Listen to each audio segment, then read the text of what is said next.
Welcome back. I'm your host, Greg Lindsay. And now the moment we've all been waiting for, the announcement of the 2020 Wellbeing Cities Award laureates and a panel discussion to follow.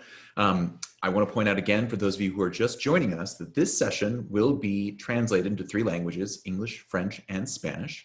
For those of you who are joining us via Zoom the first time, in the lower right on the bar at the bottom of your screen is a interpretation link. From there, you can select your language of choice to listen to the ceremony and accompanying panel. So with that noted, it's my pleasure to welcome back New Cities Chairman and Commotion Global CEO John Rossant to award the winners of this year's Wellbeing Cities Award laureates. John. Thanks, Greg. Et bonjour à toutes et à tous.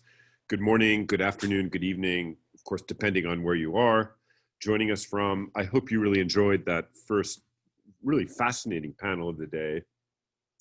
And I hope that you're as excited as I am and as we are for the rest of this 3-day program. I'm very, very proud now to welcome you all to celebrate and hear from the laureates of the 2020 Wellbeing Cities Award.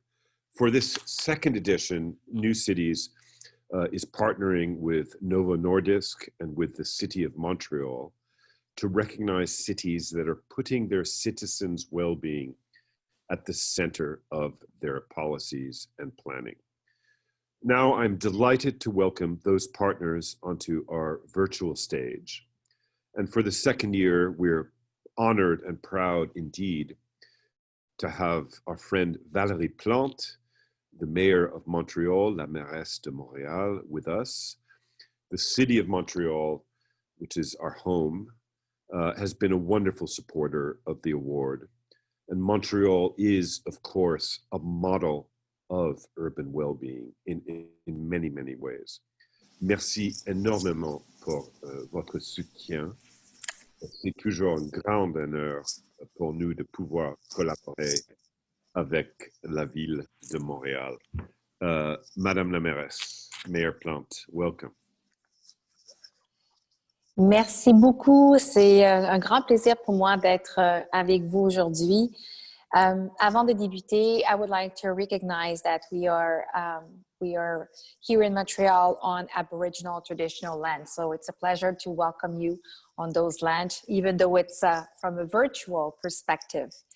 J'aimerais bien sûr saluer mes collègues, les maires et les mairesses des différentes villes qui sont présentes, Monsieur Rossant, président de la New Cities Foundation, ainsi que toutes les participantes et participants des 4 coins de la planète. Alors, vous savez, en juin dernier, nous étions censés nous rencontrer ici même, en personne, mais la pandémie en a décidé autrement. Mais je dois vous dire que ce n'est que partie remise. On a bien hâte de vous accueillir à nouveau. Le forum sur le mieux vivre en ville de la New Cities Foundation, c'est un moment qui est privilégié. Je veux d'ailleurs féliciter la NCF de mettre la thématique du mieux vivre en ville à l'avant-scène. Ces 3 jours de discussion, d'échange et d'apprentissage sont une occasion unique de faire évoluer nos perspectives pour bâtir des milieux de vie inclusifs, durables et résilients, axés sur la qualité de vie. Être résilient, c'est aussi pouvoir s'adapter. Et la pandémie qui nous force à tenir ce rendez-vous un peu particulier est un bon exemple de pourquoi nous devons collectivement être prêts à faire face à tous les défis et de trouver des solutions qui sont adaptées à nos contextes particuliers. Je salue donc toutes celles et ceux qui ont travaillé très fort pour faire de cette rencontre une réussite. Placer la qualité de vie au centre de nos préoccupations semble à première vue être une évidence, surtout pour les maires et les mairesses. Pourtant, lorsqu'il est question de développement urbain, on a parfois tendance à négliger certains aspects cruciaux en ne considérant que le côté fonctionnel de l'aménagement urbain.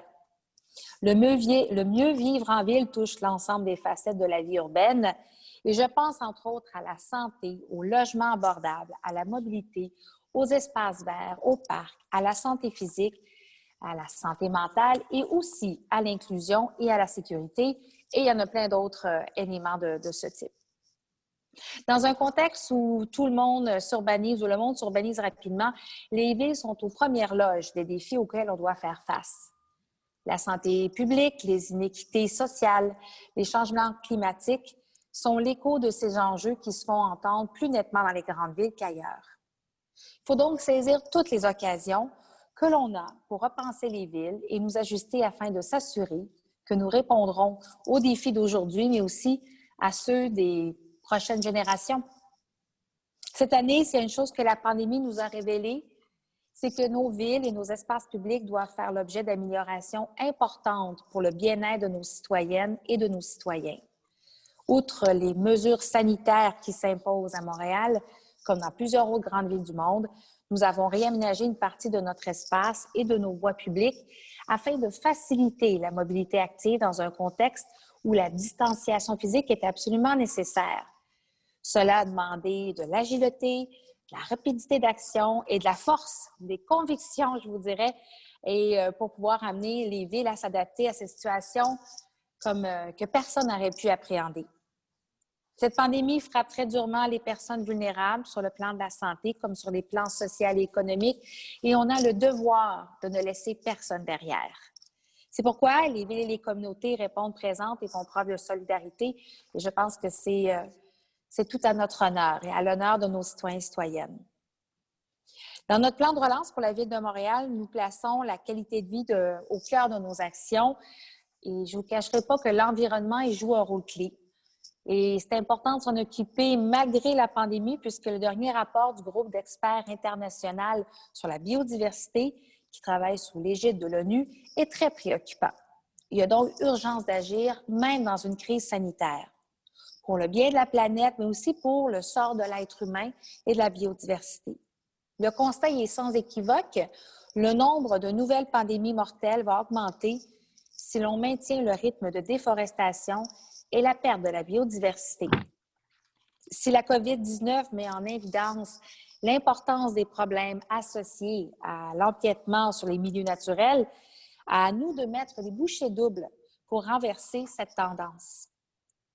Comme ambassadrice mondiale d'ICLEI pour la biodiversité locale, je porte ce message haut et fort et je tenais à vous en parler ce matin, puisque, encore une fois, nous, les villes, nous, les maires et mairesses, sommes sur la première ligne.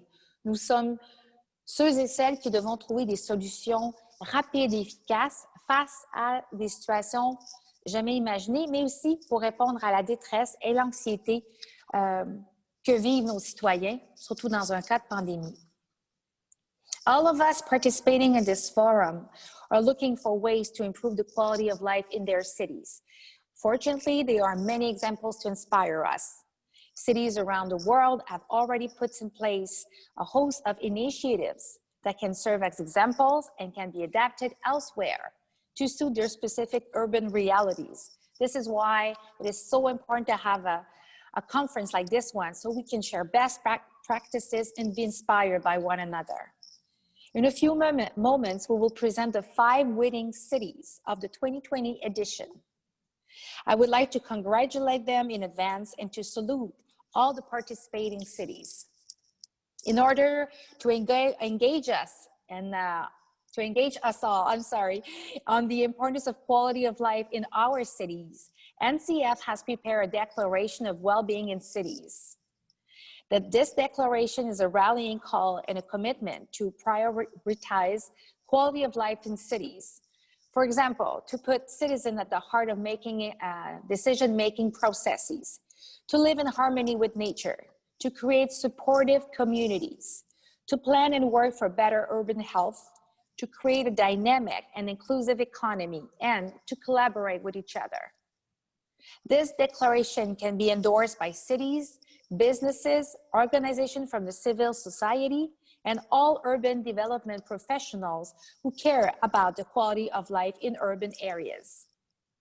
I am very pleased that this second edition of the forum is an opportunity to launch this vast movement of reflection and action.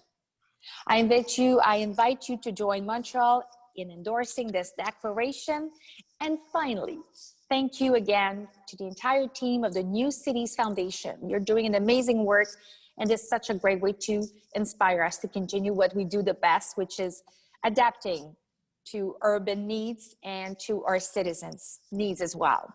Your passion for advancing the cause of better urban future encourages all to continue our efforts. So thank you all, and I'm looking forward to see the different finales and who's going to win this time. Thank you. Merci. Merci, Madame la Mairesse. Thank you very much, Mayor Plante, for those inspiring words, and also, above all, thank you for your leadership in our city. As I said, it's always been such a great pleasure to work with you. As you announced, as Mayor Plante announced, we are very proud indeed to be launching the Declaration of Montreal on well-being in cities today. With this declaration of Montreal, we call on cities, on local governments, on corporations, on nonprofits, on academic institutions, and urban experts everywhere to come together and manifest their commitment to advancing urban well-being. As participants of this forum, you will be invited to visit New City's website and endorse the Declaration of Montreal on well-being in cities. Once again, thank you to our partner and to our friend, Mayor Plante. It's a great honor to have you with us today. Now, I would like to invite another partner and friend of New Cities Foundation and of the award of Wellbeing Cities, and that's our friend Niels Lund, Vice President of Global Prevention and Health Promotion at Novo Nordisk. Welcome, Niels. Thank you for being with us today. Thank you. And thank you for the opportunity to be part of the Wellbeing Cities Award 2020. The weather in Copenhagen, where I'm speaking from, is actually quite nice today, contrary to what it usually is. But honestly, I would actually prefer to be in Montreal with the rest of you, but that's not possible. But it would, I'll still get the benefit of being part of this session and celebrating with you and the laureates and what they represent, namely the innovative approaches to creating well-being in cities. From Novo Nordisk side, I'm leading a global network of more than 25 cities around the world with more than 100 partners called Cities Changing Diabetes. And our experience shows from this Cities Changing Diabetes program that health and well-being is created largely outside the health system, namely in settings such as communities, and schools, and sports clubs, families, churches, workplaces, where people live most of their everyday lives. Unfortunately, COVID-19 has shown that the cocktail of obesity, diabetes, and COVID-19 is a really, really bad one. So I think as we address COVID-19, we should also look at what we can do to address obesity and diabetes. And COVID-19 has put a spotlight on the need for prevention and health promotion, the exact topic of this conference. We trust our health system to take care of us when we get sick, but prevention happens mostly outside the health sector. I think also during the past 6 months, COVID-19 has brought the social determinants of health to the forefront and shown that the risk is not just a biomedical one, such as age or BMI, but also is determined by social status and ability to act. Therefore, it's key that health actions will have to move beyond the individual's responsibility as well as the clinical setting, the doctor's office or the hospital, towards the setting where everyday life is lived and where social norms shape our behavior. I think the field is really, really strong, and I can say that with confidence because I read all the submissions.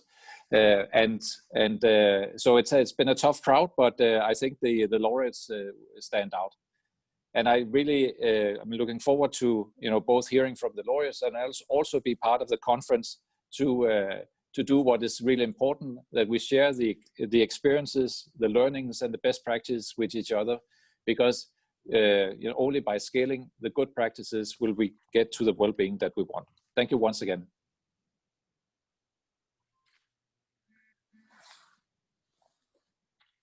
Good. Thank you, Niels. Thank you very, very much. And I invite you to stay on the virtual stage as we announce the laureates of the 2020 Wellbeing Cities Award.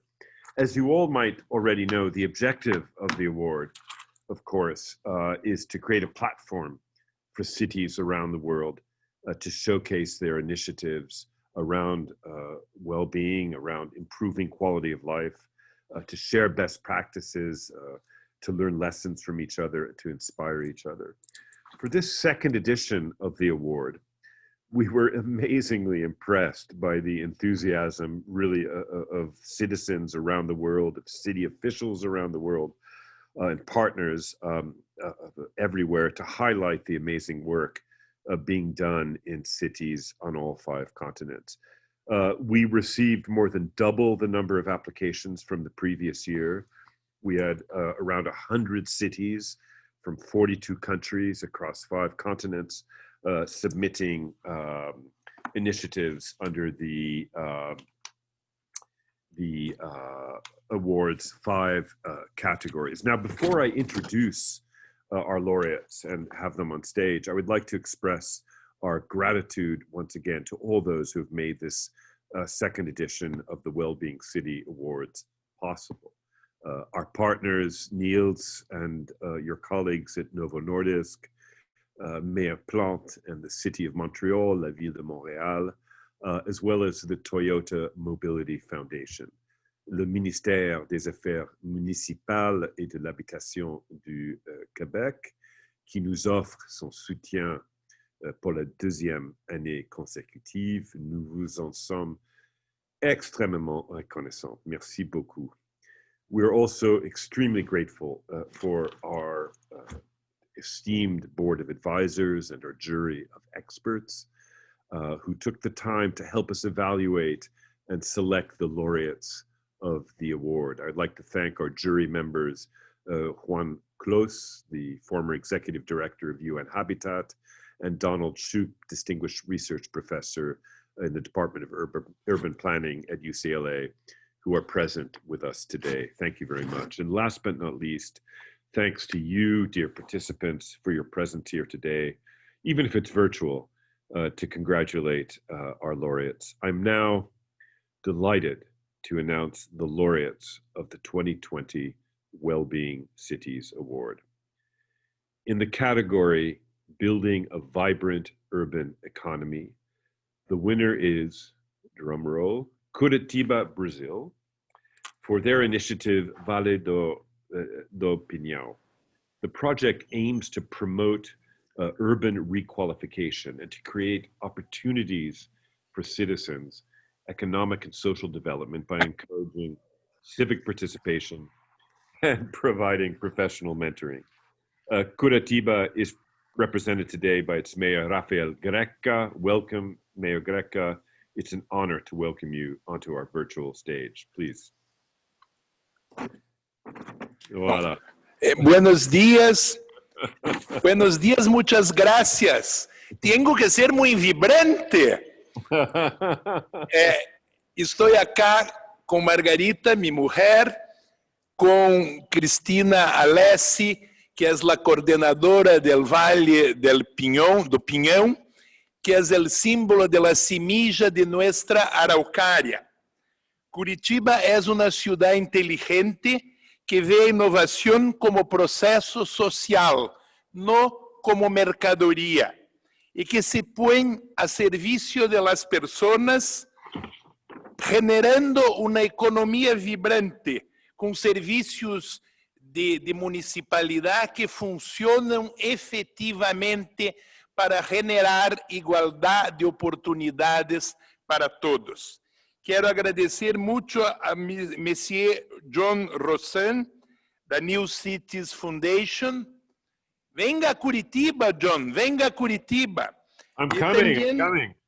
I'll be there. Também a Mr. Niels Lund, da Novo Nordisk, e a minha irmã por parte de las ciudades, la alcaldesa Valérie Plante.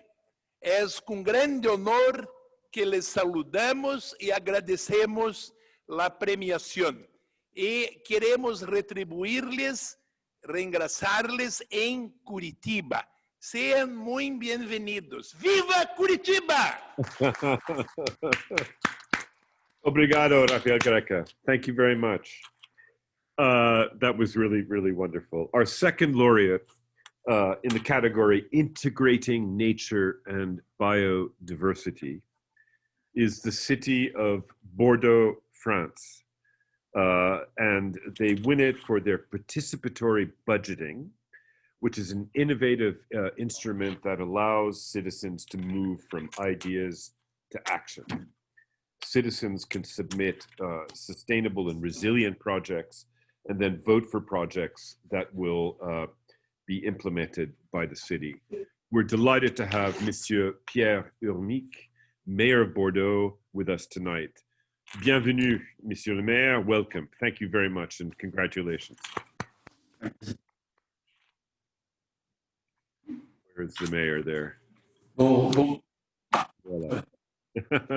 Oui, oui. Merci beaucoup. Voilà, mais bonjour. Bonjour, chers amis, bonjour, chers collègues.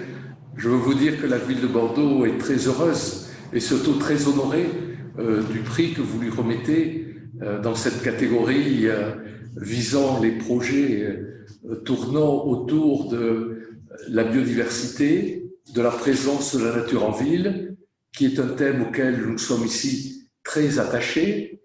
Et ce prix nous paraît d'autant plus honorable que nous avons eu le souci d'intégrer cette préoccupation dans un souci de démocratie participative.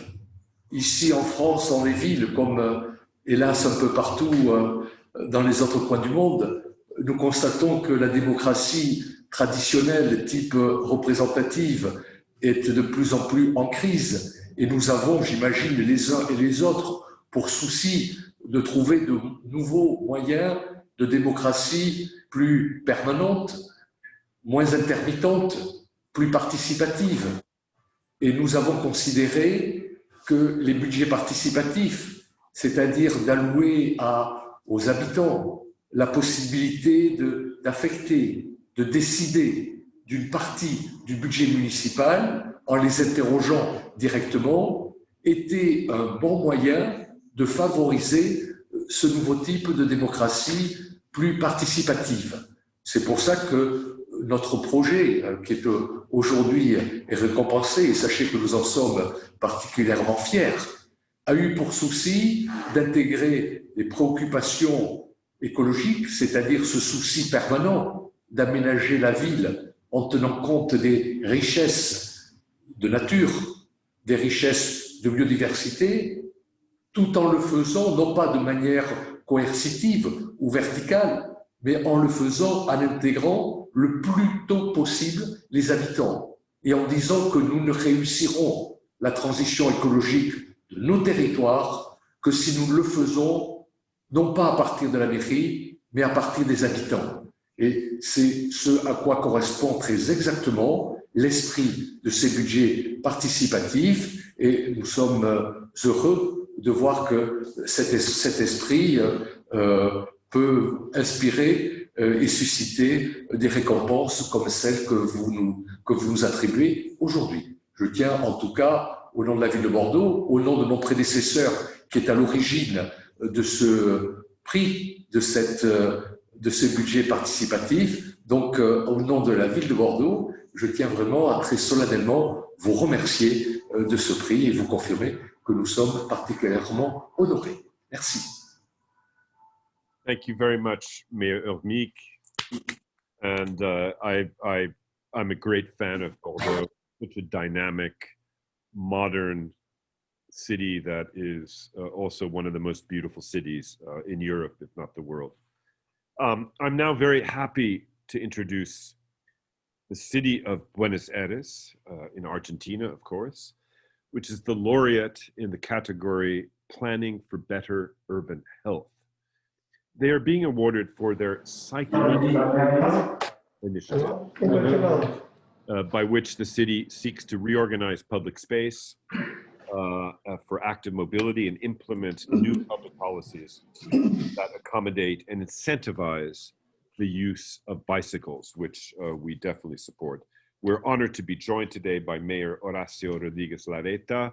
Mayor Larreta, welcome and congratulations to you and to your team. Thank you very much. We are very happy for the award. We've been working on this for years. So on behalf of all the neighbors of Buenos Aires, we really thank you very much, Mr. Rosant and Mayor Plante, for the award. We are very, very honored to have an international recognition on our sustainability mobility strategy and our commitment to the environment. Make us very, very proud. All what we call in Argentina, we are porteños from Buenos Aires. Valérie, she had visited the city last year, and you remember you have the opportunity to try our eco bicycle public system that is free. I think we are one of the few cities in the world in which the bike system is for free, because we are sure that the advantage for the city that a person leaves a car and take a bike is immense. So that's why we have the city for free for the first for the first half hour. The cities are free in Buenos Aires, and we have 250 kilometers of lanes dedicated only to bikes, separated by a physical thing, separated from cars. 250 kilometers. Wow. We are working on what today is so-called the 15-minute city. Setting a trend, and we are using somehow, let's say, using or taking advantage, if I can say that, of the COVID to accelerate the process of promoting people using bikes in Buenos Aires. I read these days in the newspaper that there's a scarcity of bikes. It's not easy to find one because they're booming the sale of bicycles in Buenos Aires. So we are accelerating the process of building new bike lanes. We are building, I think it's 18 kilometers now. It's going to be finished by the end of the month. And we have a plan of have a big network, so you can go from anywhere to anywhere in the city by bike in a dedicated, separated lane, which is much more secure. We are in the past weeks, big trips in Buenos Aires doubled. We measured it every month. I mean, we had a very, let's say, very strict quarantine for a couple of months, and we've been reopening the city since 2 months ago. Since then, bike use is really booming, because we still have some restrictions on using the public transportation system. That's why today, more than ever, for us, is so important, this recognition, because it comes in a time in which the system and the use of bikes is exploding in Buenos Aires. We have a couple of advantages. We have a complete plain cities. We don't have any up and down in Buenos Aires. And we have a climate in which you can use the bike all year round. As you know, in Buenos Aires, we don't have snow, so it's a perfect city for developing the bikes. Probably 8 to 10 years ago, nobody would use the bike as a means of transportation. People would use it for recreation, for sport, but as a means of transportation, we started from 0%. We are reaching now around 5 to 6% of the trips, of every trip in Buenos Aires is doing by bike. So we are growing every year.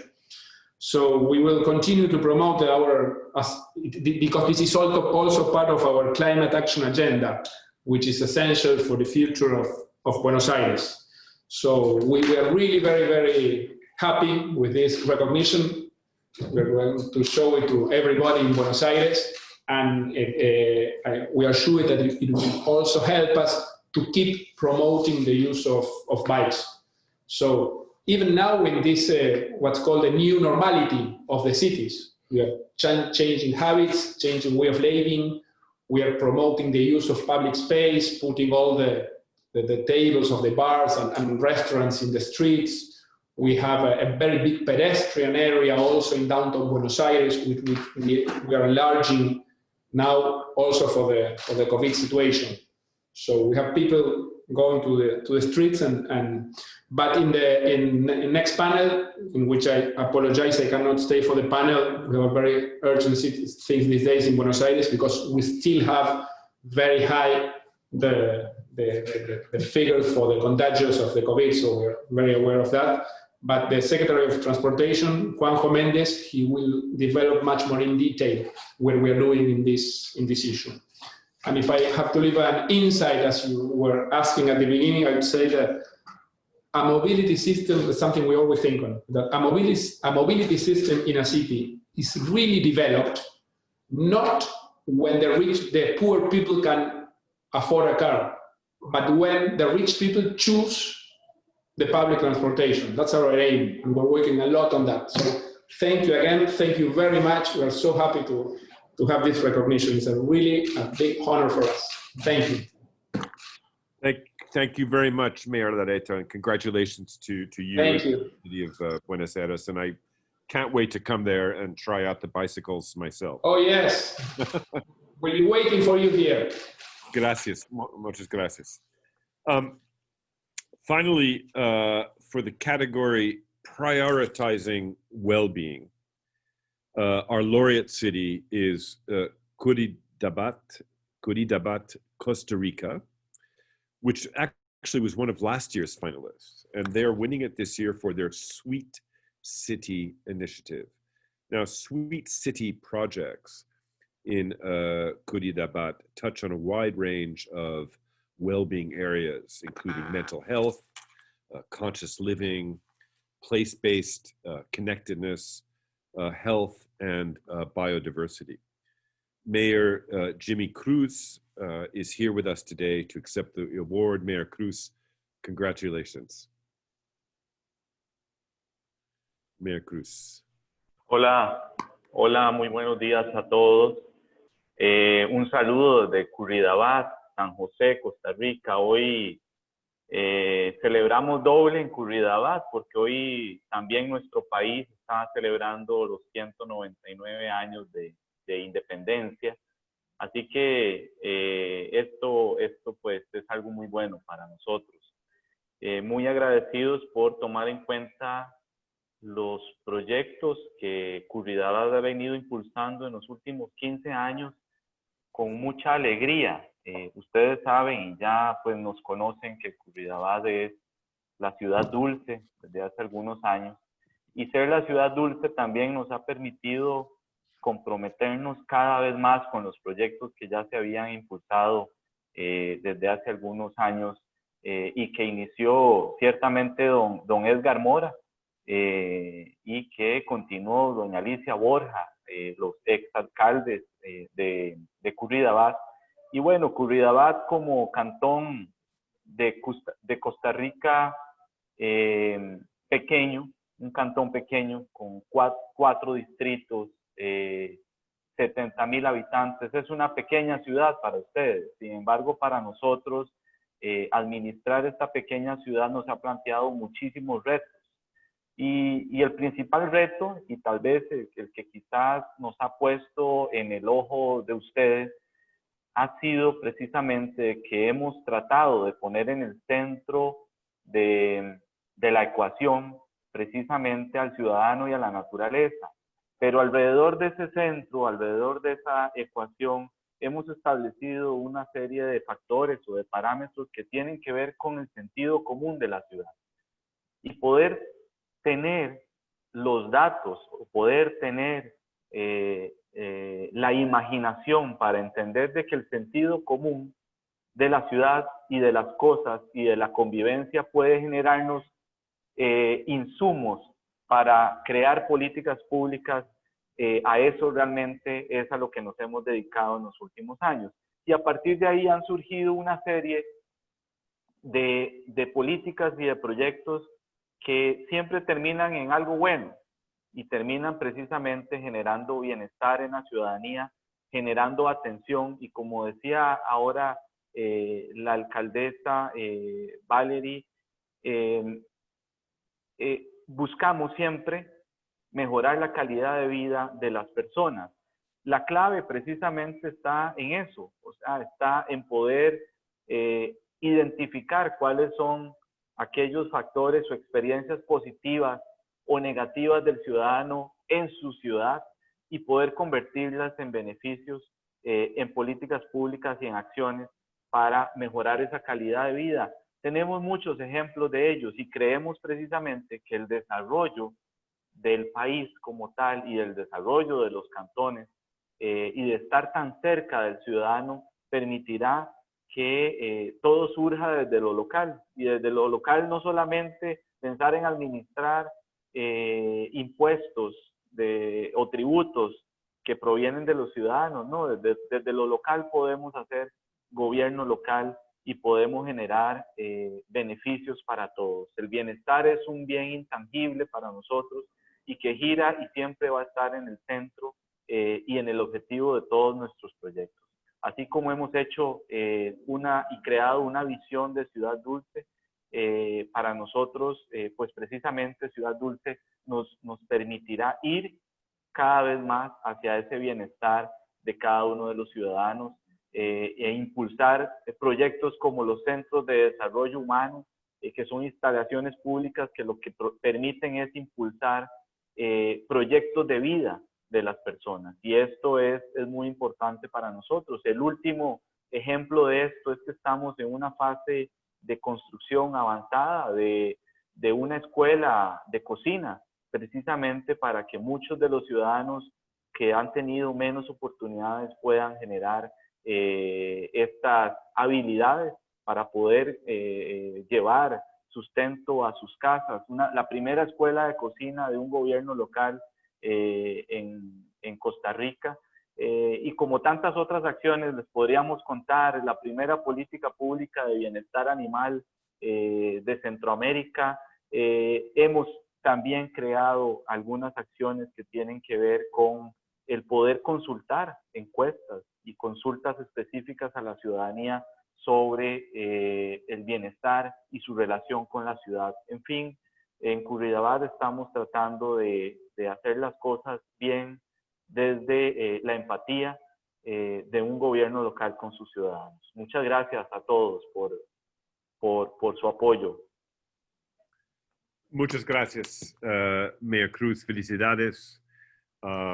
Very, very excited about your award, and it's great to have Curridabat here with us today. Last but very much not least, and under the category supporting cohesive communities, we award today the city of New York, which happens to be my hometown.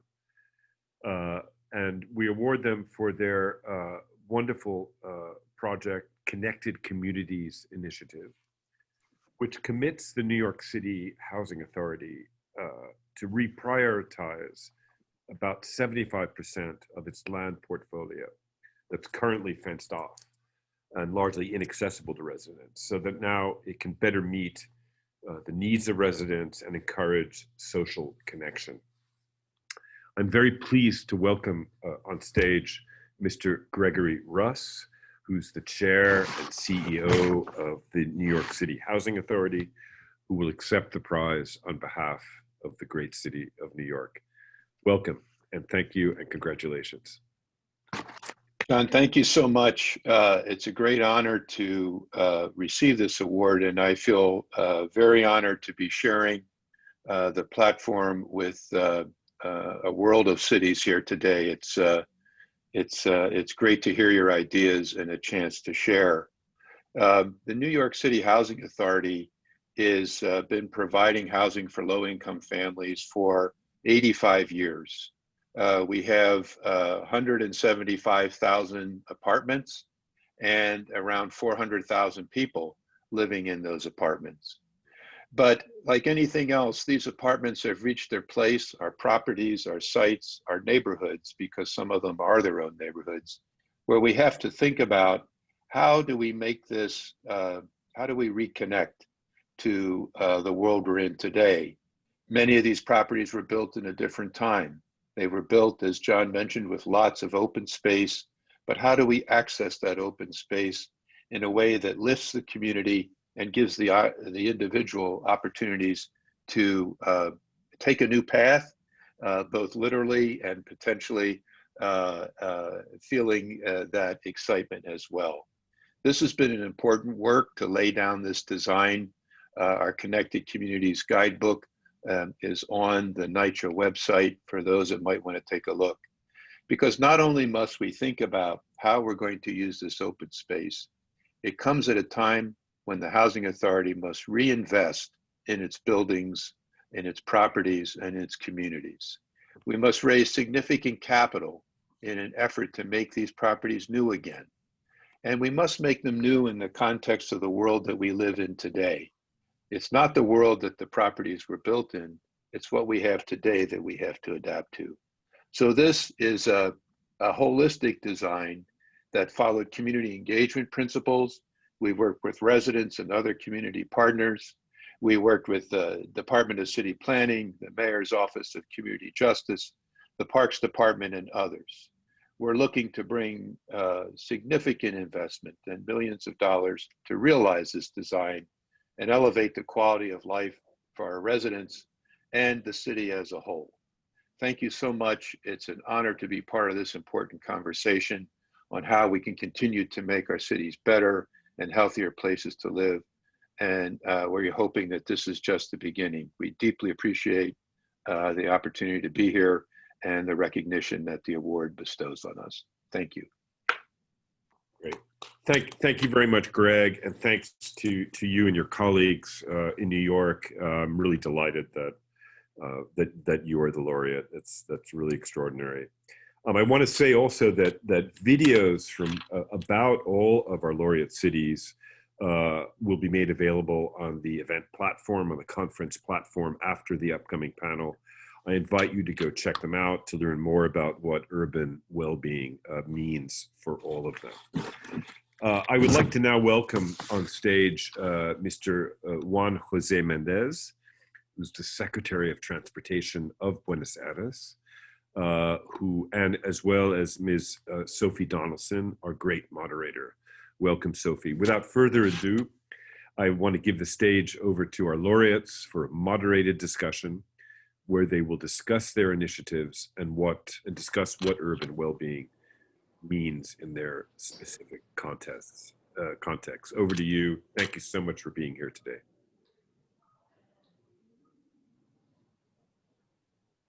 Hi guys, my video is coming right up. Okay, some tech support. Good morning. Thank you so much for having us all, and to our panelists from all around the world. Thank you. It's a joy. And John, great to hear from you, and Niels as well. So I'm going to bring it right back to Mr. Russ in a second, because I like the train of thought that he was beginning on, but a couple announcements real quick to you. So we'll be with you for about 35 minutes, making it quick. So keep that in mind, my panelists, to get your points across. And a reminder that we're also offering translation services. So if you see in the bottom right of your screen, there's a little globe there, and you can pick your language. We're offering English, Spanish, and French this session. So that's exciting. I will only be offering English myself because I'm American. It's not our specialty.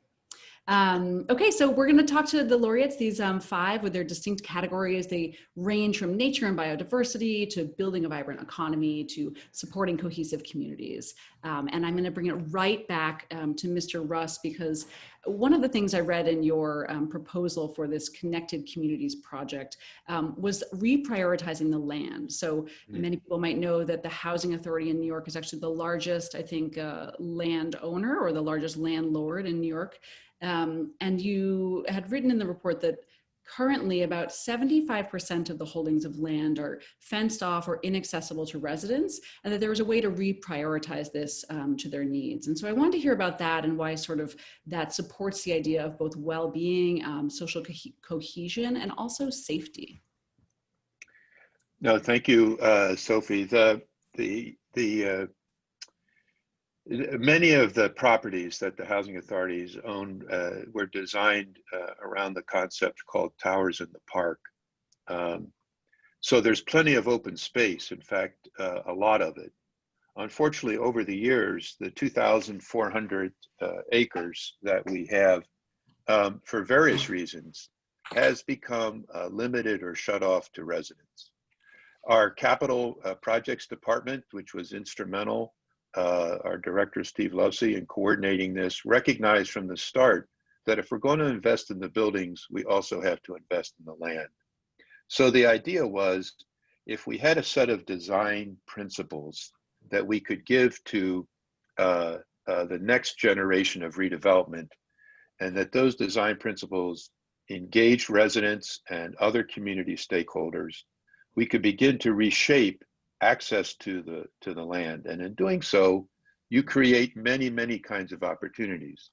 Everything from being able to take an unobstructed morning walk, to visiting an exercise area, to feeling that you are a part of the community in a way that the current containment and fencing does not allow. So that we felt could contribute in an enormous way, given the amount of land we own and given the way our buildings sit on it. We thought that that was a design principle worth embodying, and that's what the guidelines in the Connected Communities guidebook speak to. How do you take these properties, make them approachable both with their interior and approachable from and connected to the community at large? Great, and we're going to get back to a couple of those details and examples in a little bit, but this idea of engaging with the environment was actually prevalent in a lot of the entries and in many of the laureates that we're with today. And I think about Costa Rica specifically, and there was a really sort of a wonderful line about I guess considering the animals and the bees and the insects as sort of part of the community, and that this idea of engaging the citizens of the city closer with the biodiversity, which I sort of laughed at because as a well, striving native New Yorker, or at least somebody who spent 20 years there, being closer to the wildlife of New York was not something any city dweller there, let's say, necessarily wanted, but Costa Rica is a different story. So I'd like to hear very specifically from Mayor Cruz, why was this a starting point, and how will you know, like how will you measure whether some of these things to increase and I guess increase the touch points with biodiversity are really meeting your goal of well-being among your citizens? How will you know it's working? Sí, gracias, Sophie. Bueno, esto surge precisamente cuando las autoridades locales se dan cuenta de que existe o existía un rezago en la planificación urbana y en la planificación ambiental del país, a pesar de que Costa Rica es un país ejemplar en términos de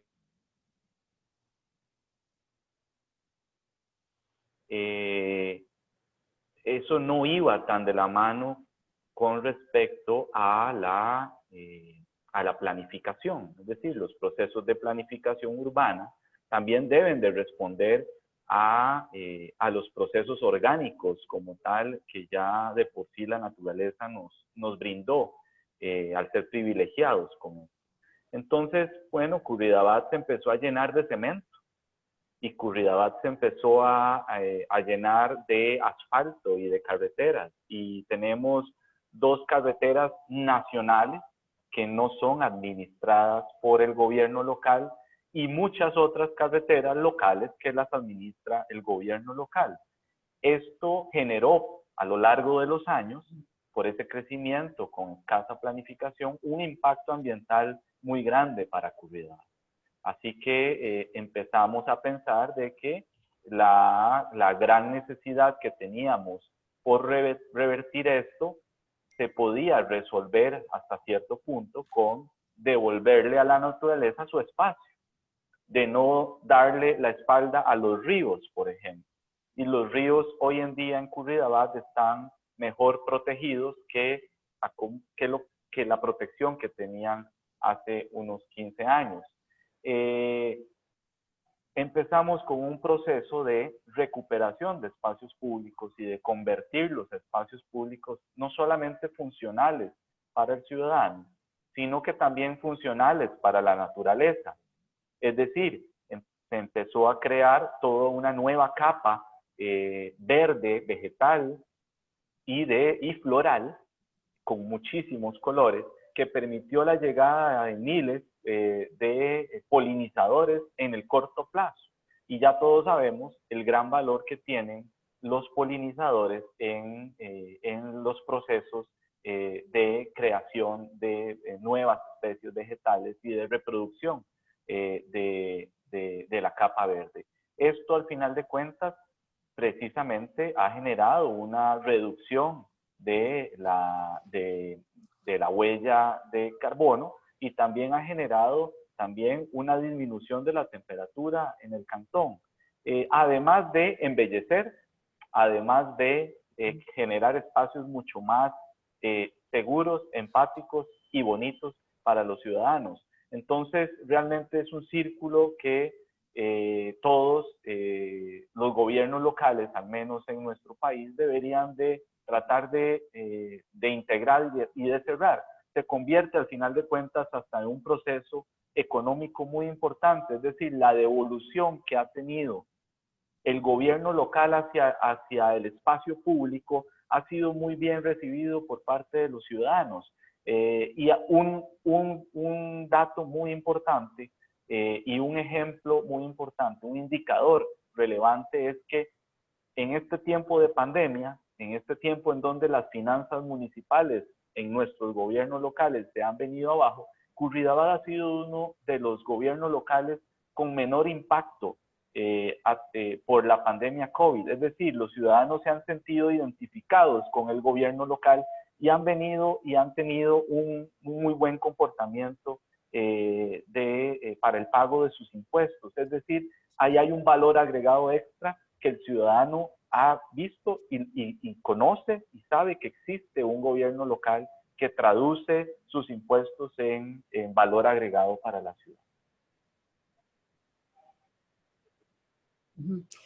That's a wonderful point. I liked also your earlier point about imagination and data, and I think it's a wonderful thing to think about those elements as working side by side. And also happy Independence Day, and thank you for joining us on your holiday. I've got more questions for you coming up, but that idea of the citizens participating and your city residents really feeling heard brings up the idea that Bordeaux really embraced with their program. And so Bordeaux used what we call participatory budgeting, something that I participated in when I was a New Yorker, whereby citizens can come up with an idea and present it and make it happen. And so to Pierre-Elique, I'd love to hear a little bit about why you chose to sort of do your sustainability and well-being project through the participatory budget. What was the benefit of that for you all?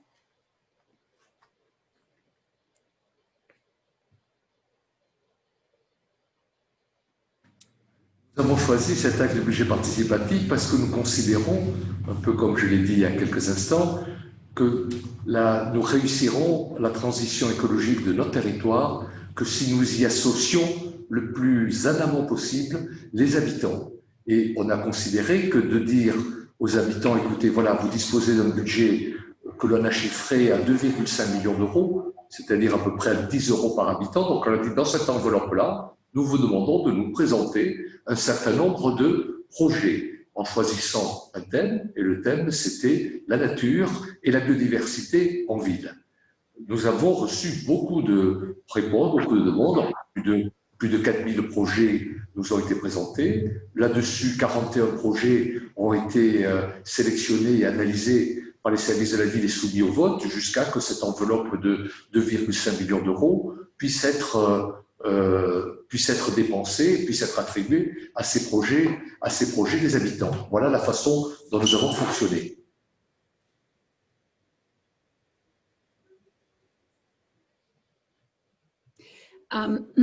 Were you surprised by the feedback from the citizens? Was it what you were expecting? Were there things that were out there? Were there things that you really truly hadn't thought about yourselves already?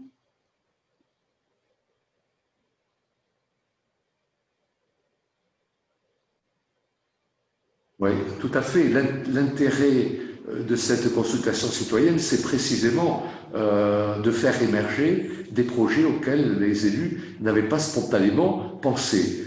C'est ainsi que parmi les projets qui ont pu être proposés et qui sont en cours de réalisation par la ville de Bordeaux, qui se les est appropriés, je vais vous donner quelques exemples qui illustrent bien ces préoccupations venant des citoyens. Ont été sélectionnés l'installation de nichoirs à chauve-souris, l'implantation d'arbres fruitiers, l'installation de ruches, la mise en place de mobilier urbain accessible à tous, ou encore la végétalisation de nombreuses places. Donc, si vous voulez, tous ces projets illustraient la préoccupation de nos concitoyens de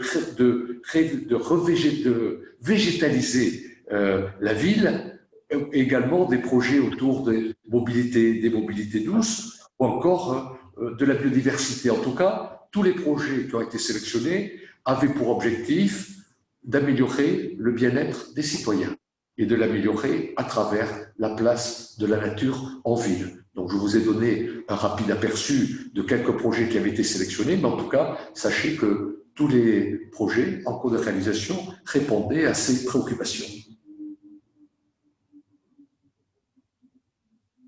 And we'll come back certainly to revisit a little bit more closely those as well. But I wanted to bring it over to Brazil for a minute to Mr. Rodolfo Zanin, the head of international affairs, joining us from there to talk about the Pinhao Valley project.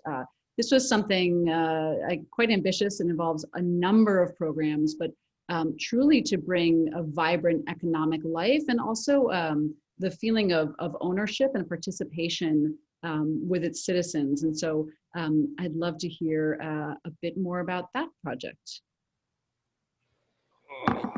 Greetings to everyone. I'm talking from Curitiba, a city in South Brazil.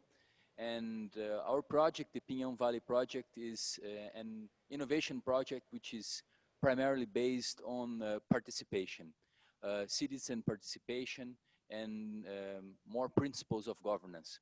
So I have here with me Cristina Alessi, which is president of the Curitiba Agency of Innovation, Guilherme Zucchetti, also international affairs officers, and people in the city are deeply involved with the concept of innovation, because in Curitiba, and especially guided by the mayor's orientation and spirit, innovation is only valid when it becomes a social process. So we tend to prioritize our actions and our energy, not on technology, but on finding solutions for the citizens. So that's kind of the spirit that we are adopting here in Curitiba, and it has been working quite well.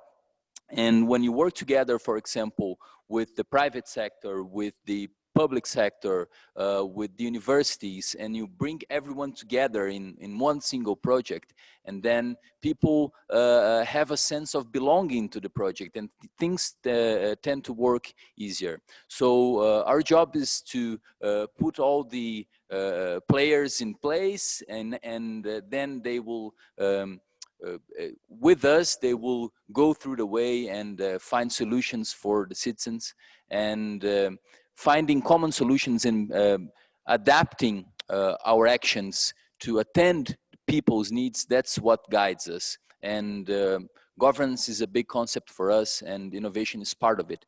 And also being part of a higher international development agenda, for example.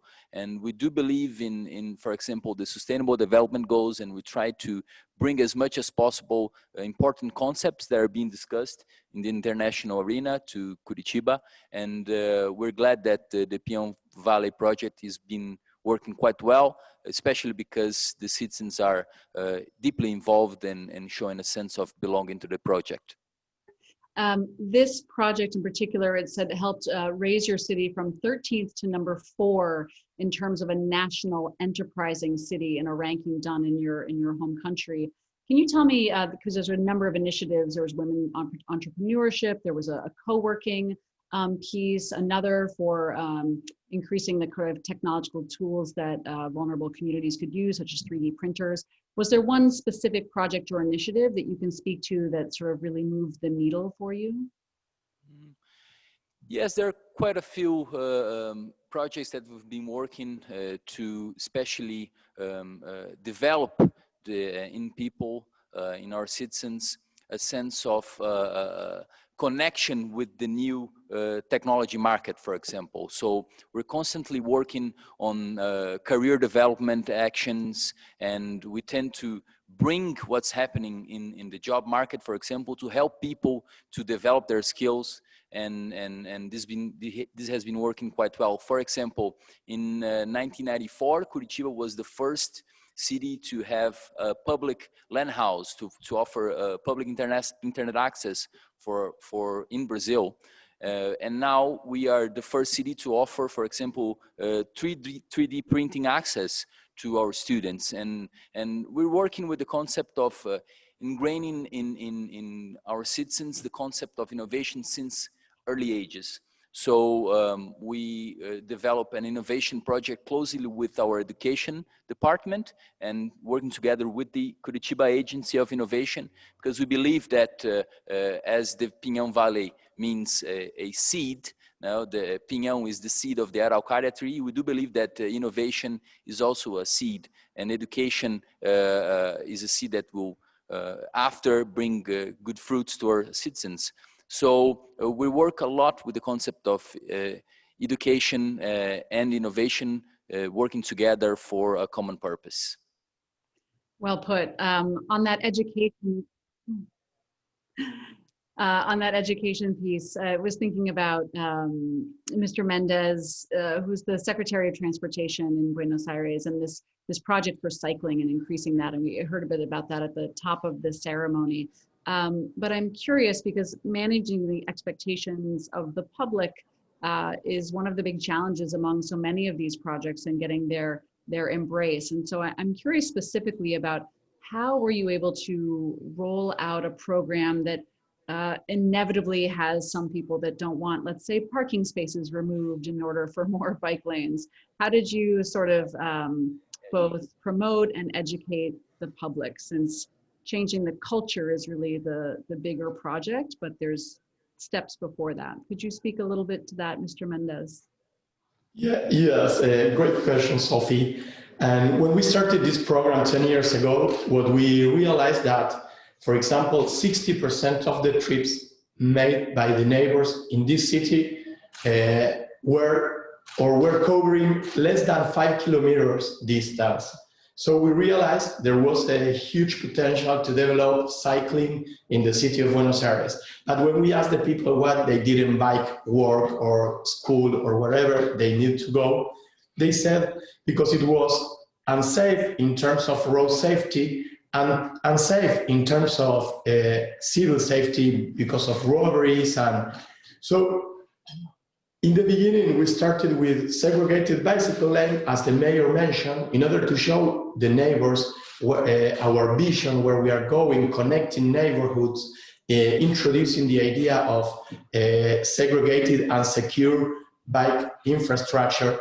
Then we started a private-public partnership with universities, companies, NGOs, with all the community, to start discussing how we can push the agenda forward for the urban cycling in the city of Buenos Aires, to introduce the cultural change, introducing, for example, every year an award to the organization that promoted the most or introduced the best practices for inducing their employees or their student of riding a bike every day to the office or to the faculty. Mm-hmm. With this, we pushed the agenda in the media. We started a lot of hackathons to talk about how to keep pushing people into the bikes in the city of Buenos Aires. We moved from 0.4% of the trips made by bikes in 2010 to 4% of the trips, 4%, over 300,000 trips every day made by bikes in the city of Buenos Aires. And now with the pandemic, we should push the agenda forward and accelerate what we are doing. As the measure mentioned a few minutes ago, we've just introduced 17.5 kilometers of bicycle lane on avenues, and we are pushing to introduce more in the upcoming weeks and months in order to keep helping people that need or are pushing for individual mobility to do it in an active way and not choosing the car. because, you know, the way out of the pandemic is pushing the individual mobility, the suburbanization process. And what we know is this shouldn't be with higher environmental impact. Indeed, this is an opportunity to keep reducing the environmental impact of mobility. And that we are very excited with this award, very excited working on this direction and confirming to you and all the people in the city of Buenos Aires that we are very committed to keep pushing bike using in the city. One more note I thought was really interesting was sort of a top-down and bottom-up approach you took, and that it was mentioned that you'd also sort of developed over the last decade these almost ambassadors, members from many, many different sectors. So it was listed that, you know, it could be an owner or a worker in a bike shop or in an embassy, a city employee, an environmental consultant, people who I suppose in their own communities could talk up the benefits of this and not just have the administration sort of telling you that. Can you just say, just for a minute or two, about sort of using your own citizens as the cheerleaders for this program? That's right, Sophie, because you know what, this, you know, to introduce bike and urban cycling in a city, it's a cultural change that it cannot be pushed just by the government. Of course, the government has to have strong public policies with infrastructure, road safety, and promoting bike use, but we need the community. And that's why we were looking the ambassadors in the community, and choosing also the companies that were pushing forward. For example, the first years, Google, Telefonica, Coca-Cola were the companies that were pushing this agenda forward with a lot of strength. Also in the universities, the Universidad Católica Argentina was also very strong, committing with the use of bike among their students.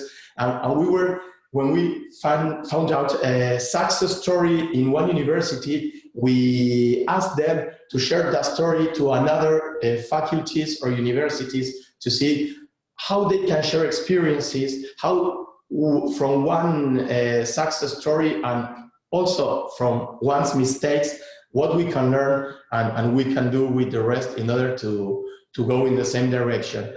And at some point, the conversation was in the private sector, was in the community, and we were just witness of what was happening. We didn't push anything. They were already, you know, working on it and pushing it among them, which is what I think a real success. And we are now at this time of the, you know, transition to the new normal, working again with the private sector to understand how are they planning to, for example, keep having home office policies, and with universities and with the school system in the city, with everyone to see how are we going to reshape transportation in the upcoming month in the city of Buenos Aires. That must feel so good to see those ideas adopted and to see people sort of, you know, taking it and running with it. I think about New York City and my friends that I'm in touch with there, and how much green space, outdoor space, just being inside and even seeing people at a distance is really nourishing at a time like this. And quite frankly, what the joy of a city is, right? So Mr. Russ, I'd love to hear about, I guess specifically on an element of maybe design, you know, principles. How do you get the resident engagement? How are you creating, I guess, sort of a different roadmap for how these underutilized or inaccessible pieces of land would be maybe integrated directly into the communities or the communities among their neighbors? Could you talk a little bit about that? Sure, Sophie, I'd be glad to.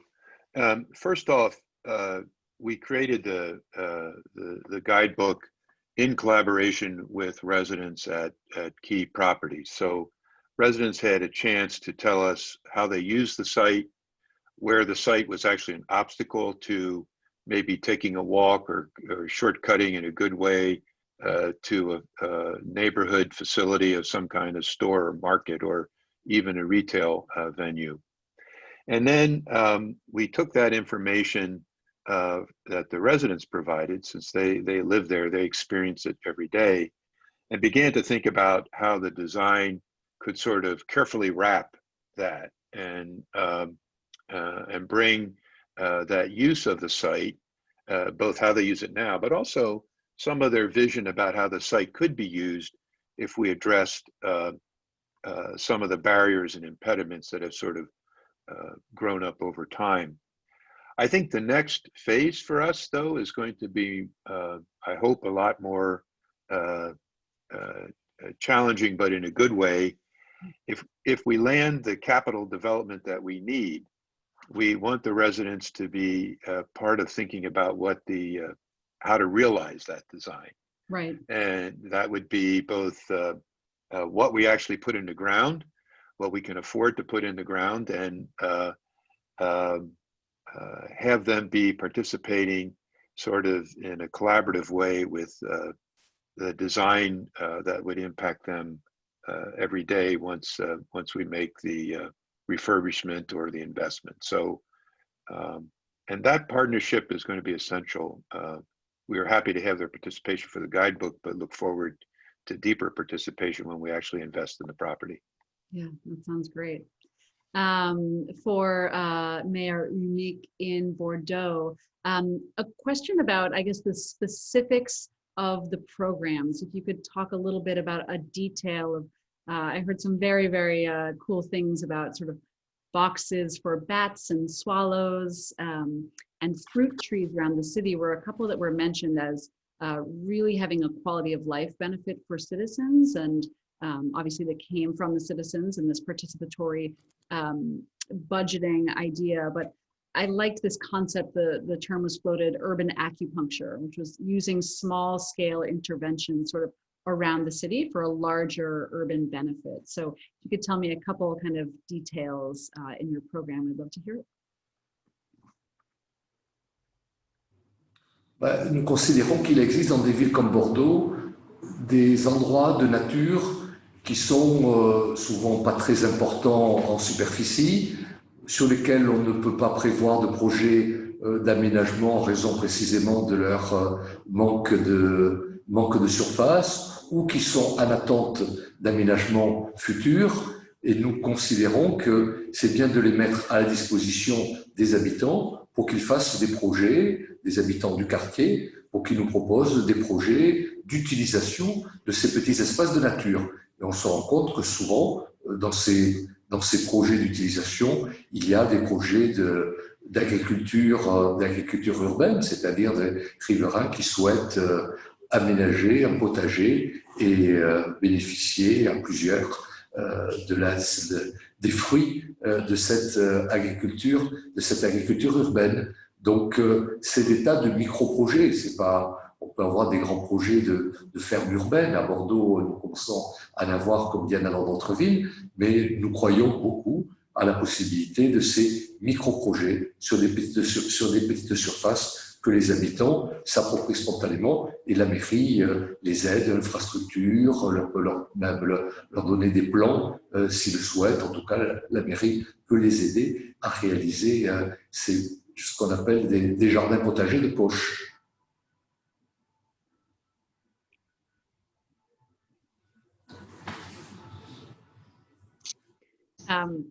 That sounds fun and rewarding. We know that is rewarding. I here in Montreal live in a city in which we're encouraged to pick a little bit of the edible fruits and vegetables that are planted in my neighborhood, and my kids get a kick out of that. I love that. Swinging over to Costa Rica for a minute, I'd like to hear, there's an idea that this sweet city model is helping kind of redefine the role of a small to medium-sized city in this sort of like increasingly urban world. So the question is, how can a city add value to nature instead of subtracting from it? And I thought that was quite a beautiful sentiment. So yes, Mayor Cruz, if you could answer that.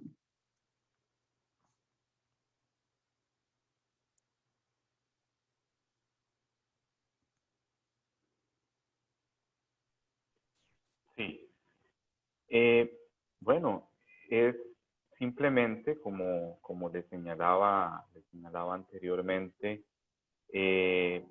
poder entender de que si volvemos a a la ideación de que el sentido común de la naturaleza permite también tener mucha sabiduría para poder crear, ahí encontramos precisamente mucho material y muchos insumos para poder generar políticas públicas. Es decir, la naturaleza pide su espacio, así como un río no siempre tiene el mismo caudal, porque tiene un comportamiento distinto a lo largo del año, por ejemplo. Así nos enseña precisamente cómo tiene en su modo orgánico de darle vida a la ciudad, nos permite también a nosotros aprender a darle vida a la naturaleza a través de políticas públicas enfocadas en ella precisamente. Y permitirnos también darnos esos espacios de cobertura verde, esos espacios públicos enfocados en la funcionalidad, no solamente del visitante, sino también enfocado en el visitante animal, ¿verdad? O todos los insectos que necesitan de ese espacio, pues nos permite tener una visión un poco más holística de lo que es una ciudad. Una ciudad para nosotros no es solamente abrir espacios para los vehículos. Si uno crea una carretera nueva, en el poco tiempo esa carretera nueva también va a estar colapsada. Y si años más adelante la volvés a hacer más grande, pues también va a estar colapsada. Eso no sucede con la naturaleza. La naturaleza tiene un balance perfecto y nosotros debemos de buscar ese balance perfecto desde la creación a través de las políticas públicas. Podemos revertir los efectos nocivos del crecimiento de la ciudad sin necesariamente detener el crecimiento como tal. Es así como nosotros... May I ask also that we jump into the last question, and I'm going to go right back to you, Mayor Cruz. So my question is potentially something that you could share with the city leaders and change makers that are watching today, maybe something from the body of work you did for what you won today, or something else, a piece of advice, a takeaway, an aha moment. What can you share just in a sentence or two with the crowd that might help them on their future projects for well-being? So, Mayor Cruz, I'll kick it to you first. Sí, bueno, un consejo, vuelvan, inviertan precisamente, procuren invertir en escuchar al ciudadano. El ciudadano nos puede permitir guiar las mejores políticas públicas. Escuchen al ciudadano, escuchen a la naturaleza. Ellos nos dan los insumos necesarios para crear políticas públicas efectivas. ¿Y cómo los escuchamos? Bueno, los escuchamos también cuando observamos.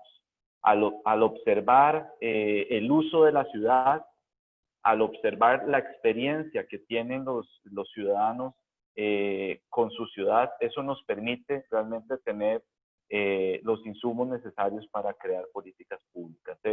El puesto de alcalde definitivamente requiere de que tengamos una capacidad muy desarrollada de escucha y de observación.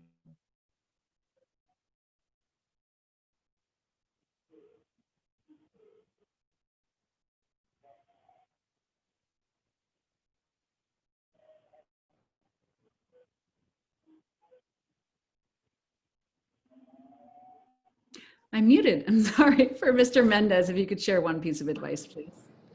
Yes, I think that, having in mind what's going on in the world today, like fires in California, in Siberia, in Amazonia, floodings, a pandemic, I think this is the time to push the climate mitigation and adaptation agenda with a stronger and with a lot of empowerment and inducing the community to talk about it, and to use this moment to move in a faster way that we've been doing in the past years, because this matter is right now urgent, and I think we need to act. So we have to engage the community, we have to engage in the conversation and to act and to push this agenda forward, because it's very much needed for the planet and for our future. Thank you, I agree. In Brazil, Mr. Zanin, please. Thank you. Well, Curitiba is a city that has innovation on its identity, on its DNA. And the city created a lot of solutions that provided well-being for its citizens.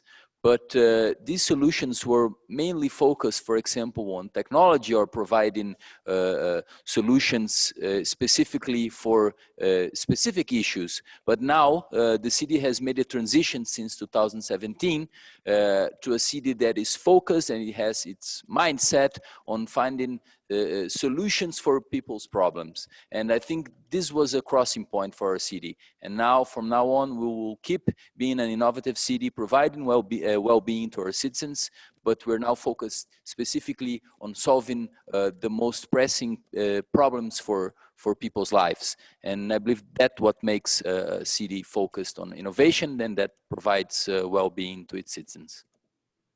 Terrific. Mr. Russ, please.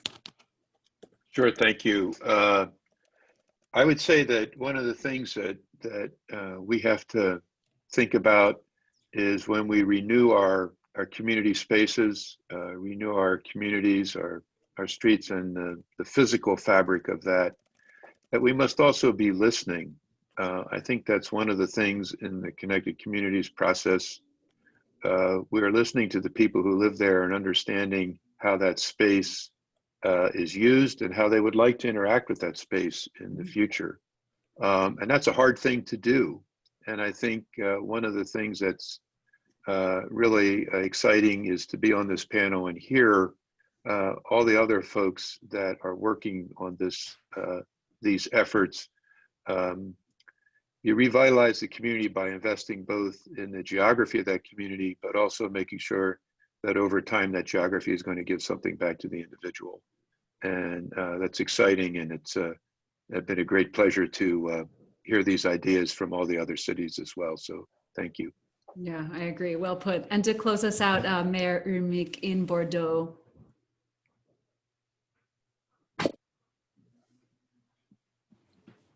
Il nous faut impérativement inventer un nouveau modèle urbain qui soit capable de résister aux impératifs contemporains, et essentiellement la lutte et la résistance contre le changement climatique, et également la transition écologique de nos territoires. Et ce combat que nous devons mener, les élus, les maires doivent naturellement l'initier pour les habitants, mais nous ne le réussirons que si nous le faisons avec les habitants. Si nous acceptons d'écouter les initiatives citoyennes, si nous acceptons d'accompagner les projets émanant des citoyens, ce sont, selon nous, les clés de la réussite des villes de demain, c'est-à-dire des villes résilientes. Voilà ce que je voulais dire en quelques mots sur ce qui pour nous correspond l'impératif des années qui viennent.